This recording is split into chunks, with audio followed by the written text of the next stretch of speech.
Hey, everybody. Thank you so much for joining me, Stephanie Gold, for another episode of this week's podcast, Tarot Solutions Shy Podcast. I have with me a very special guest, Tiffany Key. Tiffany, say hello to everybody. She's joining us remotely.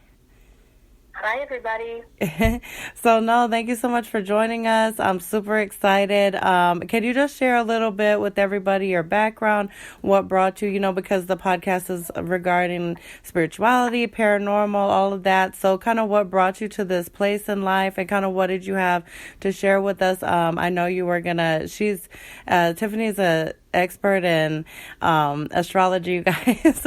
So I'm saying she's an expert. Definitely, it's a subject to me, it's really big and nuanced. So I'm really excited to hear you break it down, with your expertise. So if you could just share a little bit about yourself and how you got brought to this place, that'd be awesome.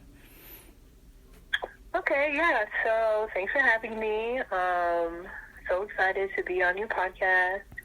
I guess I would just start by saying that, so I've had a spiritual connection, I guess, for most of my life, as long as I can remember. I've kind of had, clairvoyant dreams. Okay. Ever since I was younger. Okay. And, my whole family is like that, especially the women in my family. We all have prophetic dreams. Okay. And then I would say, in the last year or so, I've also been noticing that I can hear things and I can see images. Wow.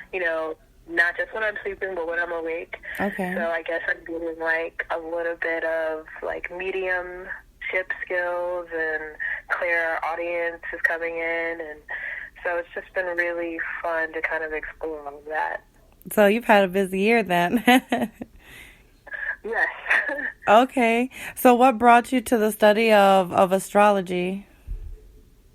I guess I've always been drawn to astrology for some reason. Back in the day, I used to get home from school and put on Sailor Moon. That was my favorite TV show. Okay. Or cartoon. And only now, as an adult, looking back, I realized that everything in Sailor Moon was based on astrology. Okay.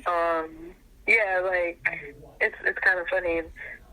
All the Sailor Scouts, represented, each planet, and each girl, they had characteristics of each planet.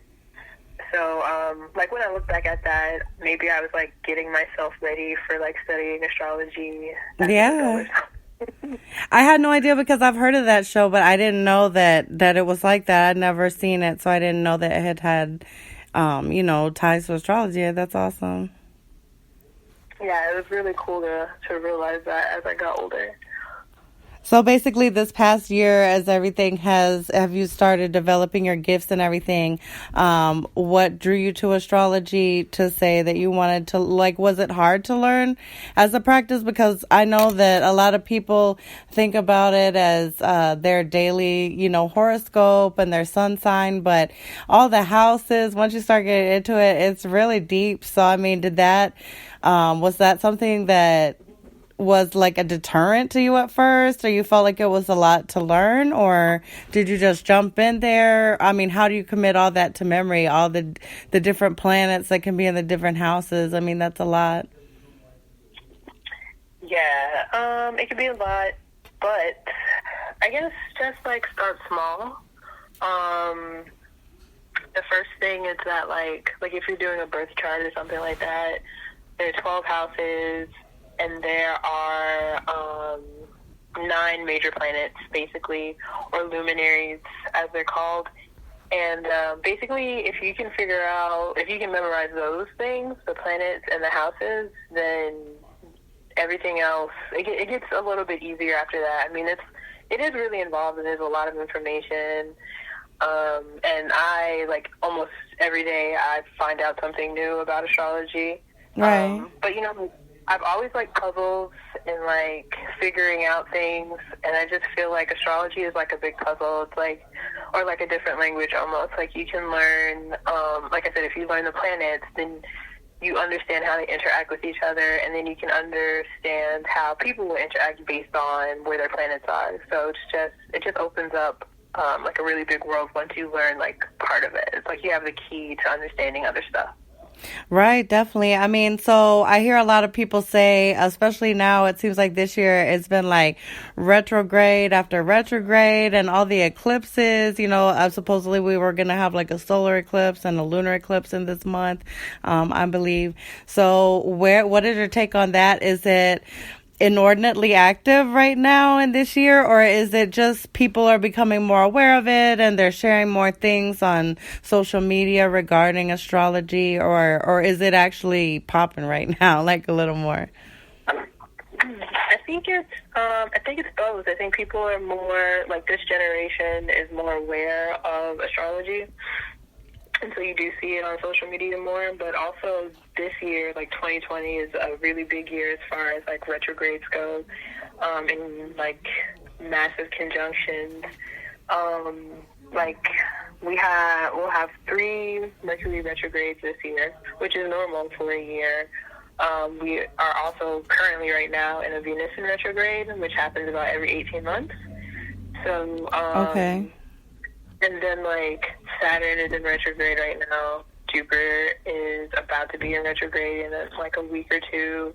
Pluto's in retrograde. And so this is... Oh, my God. All these things right, like, it's crazy. And all these things are kind of affecting everything that's going on.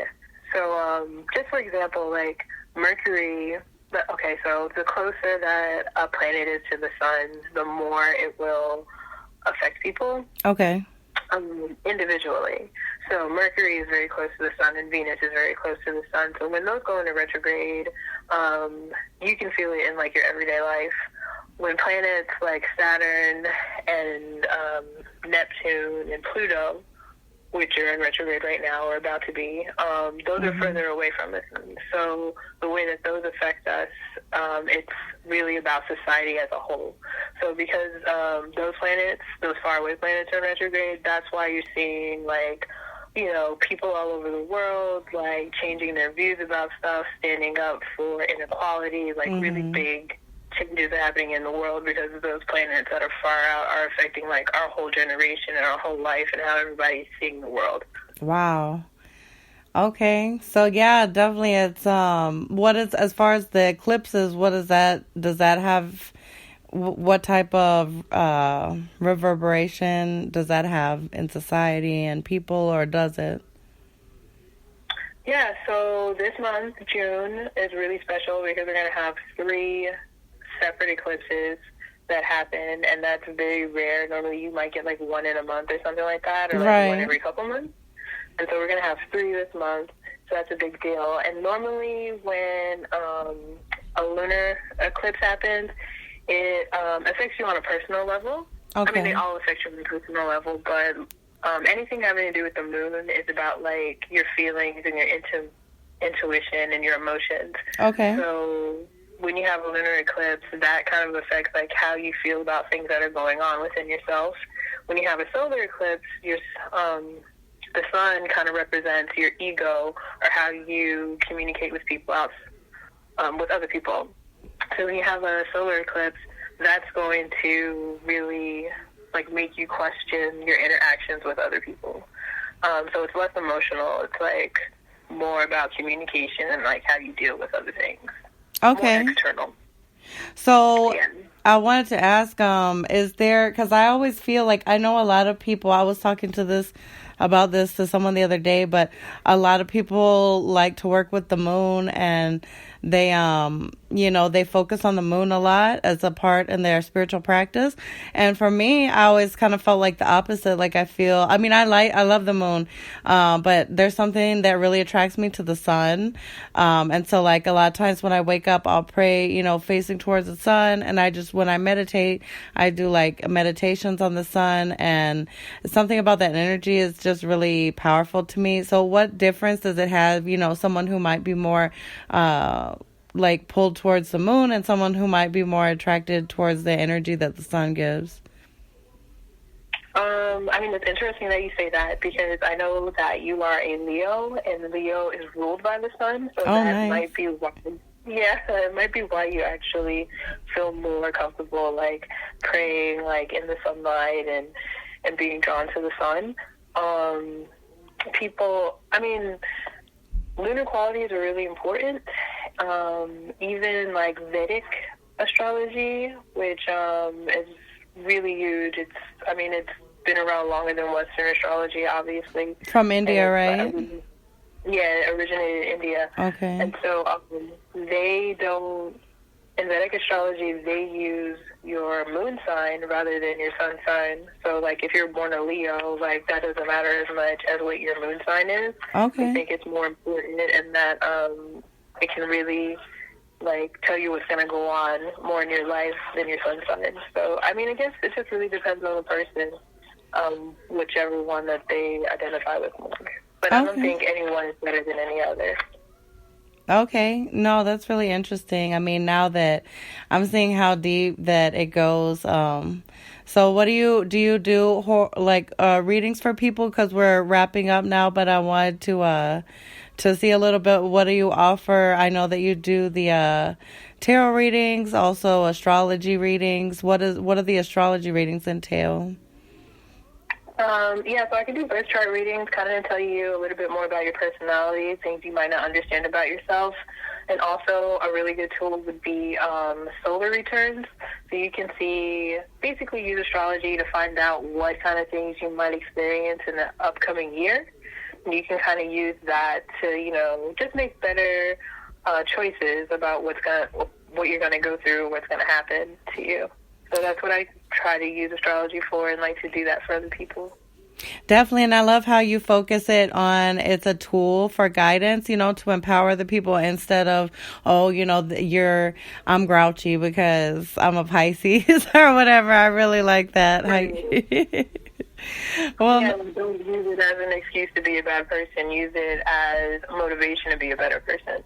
Definitely. Well, Tiffany, thank you so much for joining. Definitely want to have you on again soon. Maybe we can do like some live calls, have some, readings for people. That would be awesome. But is there anything else that you wanted to let people know? I know you have a lot of your social media and stuff coming soon, so we'll definitely get that out there when it's up. But is there anything else that you would like to let people know?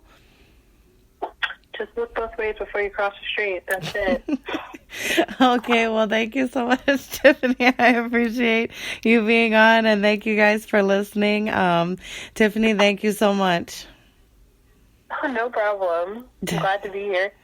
All right, you guys, tune in next week as we have another special guest. And if you have any questions, any inquiries, contact me at tarotsolutionsshy@gmail.com. And please follow @TarotLife on IG and subscribe to Tarot Solution Shy, YouTube page. And thank you guys so much. Have a great night. Bye. Bye.